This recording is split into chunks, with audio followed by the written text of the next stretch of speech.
In this video, we're doing chicken Parmesan,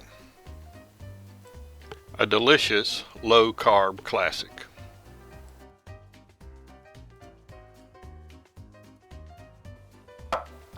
We start with a skinless chicken breast fillet.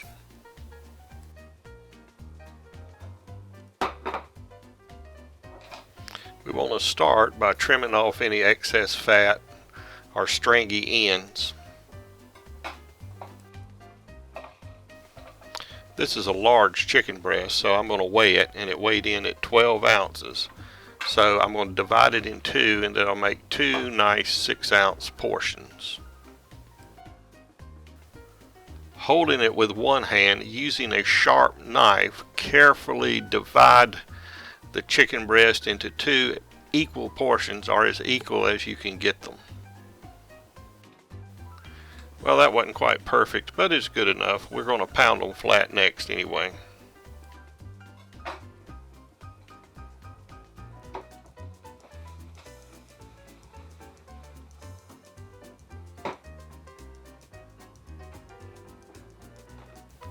After wiping down, we're going to pull out some saran wrap and spray it with a little bit of cooking spray.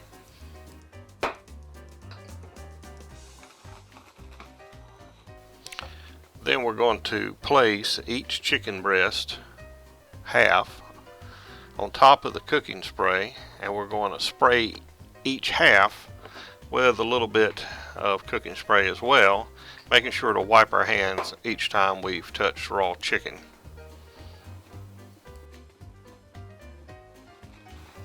Then cover both with an additional piece of cling wrap.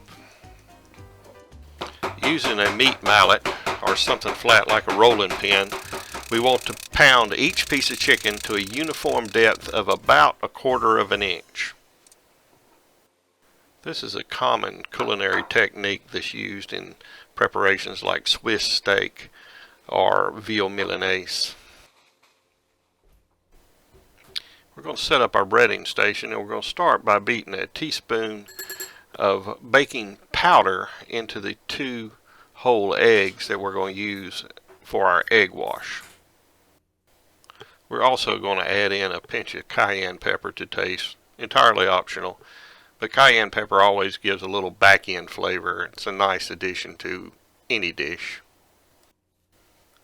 I should have dissolved the baking powder into about a tablespoon of water and then incorporated it into the eggs. It would have mixed better without getting lumpy. So instead of those nasty high carb panko breadcrumbs, we're going to use this Parmesan cheese that you buy at the store, you know, the cheap stuff. It makes fairly competent breading, browns up really nicely, and we're going to mix into that some nice chopped fresh parsley. And of course, this is chicken Parmesan, so the flavor works real well with the dish. I'm going to season each piece of chicken on both sides with salt, pepper, and a little garlic powder. Then we are going to grind on or sprinkle on some Italian seasoning. And we're going to do both sides.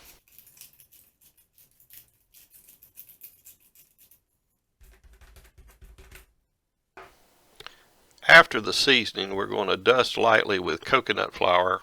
I'm just sifting this through a wire screen so that I don't waste a whole lot of coconut flour. It is rather expensive.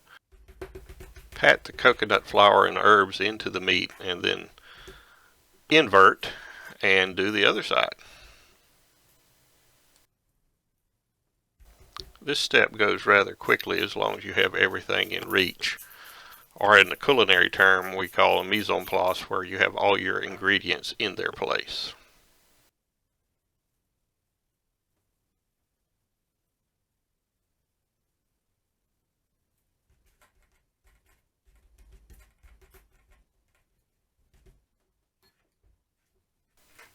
After the initial breading, then we go into the egg wash and coat both sides completely with the egg wash.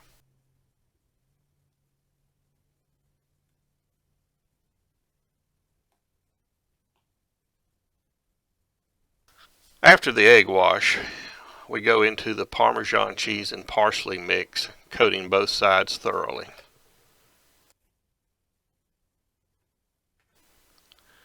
Pat the cheese and parsley mix into the surface of what is now the scallop, shaking off any excess.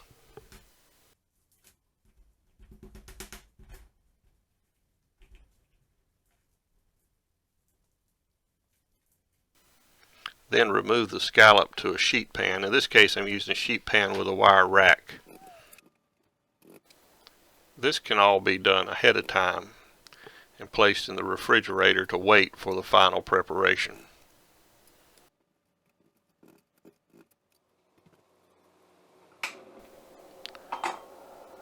Crush a garlic clove into a pan and pour in about a 1/4 inch of olive oil over high heat. There's no need to remove the paper from the garlic clove, as all it's going to do is just simply impart some flavor into the oil, and we don't want it to burn. I dropped a little of the breading material in there just to watch it. Once it starts to bubble and fizz, it's time to add the chicken in. The oil is hot enough. Always lay the chicken gently into the oil away from you. Also at this point, cut the heat down to medium-high. Further reduce the heat if the oil begins to smoke. We don't want to burn anything. Notice that some of the breading stuck to the pan. The oil might not have been quite hot enough when I put the chicken in, but hey, what you gonna do? Made this dish several times all week working on the recipe. Never had this problem, so naturally when I go to recording it, it sticks. But I'm going to show you a little trick here. We're just going to take and baste the bare spots with some hot oil and they will turn brown. And then we'll just cover those spots up with tomato sauce in the final preparation. So who's to know?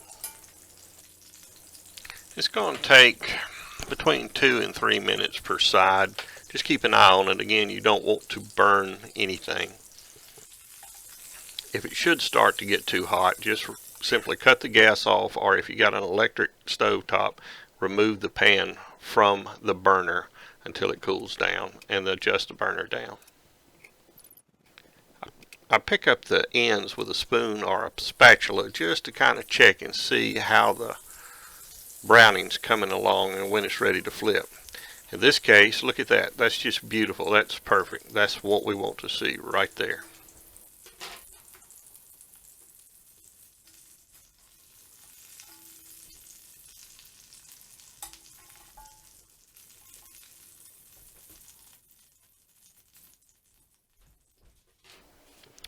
Okay, so now we're ready for the saucing. If you look, pick up this piece. It's very nice and very crispy on both sides. And we're ready to put our sauce on. Generally, I make my own sauce, but you can find good sauces out there that have no added sugar. In this case, this Montepolino in Italy is a very nice sauce with good body and a acceptable carb count. This particular sauce had 6 grams of carbohydrate per half a cup, with 4 of those grams being dietary fiber, so that's only 2 net carbs per half a cup, and we're going to be using around 1/4 to 1/3 of a cup, so that's not much at all in terms of carbs. The next step is to spoon a very thin layer of sauce across the top, right down the center, leaving the edges unsauced. Reason being, we want the breading to remain crispy, and anywhere we put sauce, it's going to become saturated with the sauce and not be crispy. Now it's time to add the cheese on top. Traditionally, you use mozzarella, which of course you can if you want to. I'm using a combination of 5 different Italian cheeses just to add the flavor, a little bit more flavor and a little bit more punch to the dish. And again, we're going to spread it right on top of the sauce, right down the center, and be generous with it. Now the next step is to put the chicken into a 500-degree oven long enough to melt the cheese. It'll be about 5 minutes. And we're also going to chop up a little fresh basil to garnish with in our final preparation.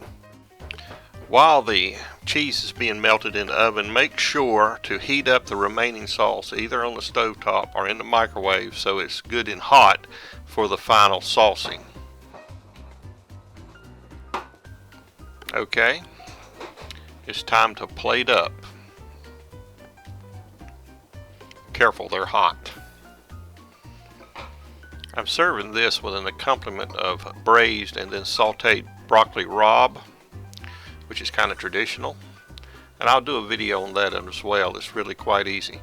We just want to top again the chicken with some nice hot sauce. Not getting carried away, we want to keep it again around 1/4 to 1/3 of a cup. Top it with a little bit of fresh chopped basil. There you go, which gives a nice punch when you eat it. We're going to put a little bit of fresh cracked pepper on top, and then we're going to take a little bit of flaky sea salt and garnish with that. And here's where we use our good Parmesan Reggiano cheese to garnish, a final garnish with.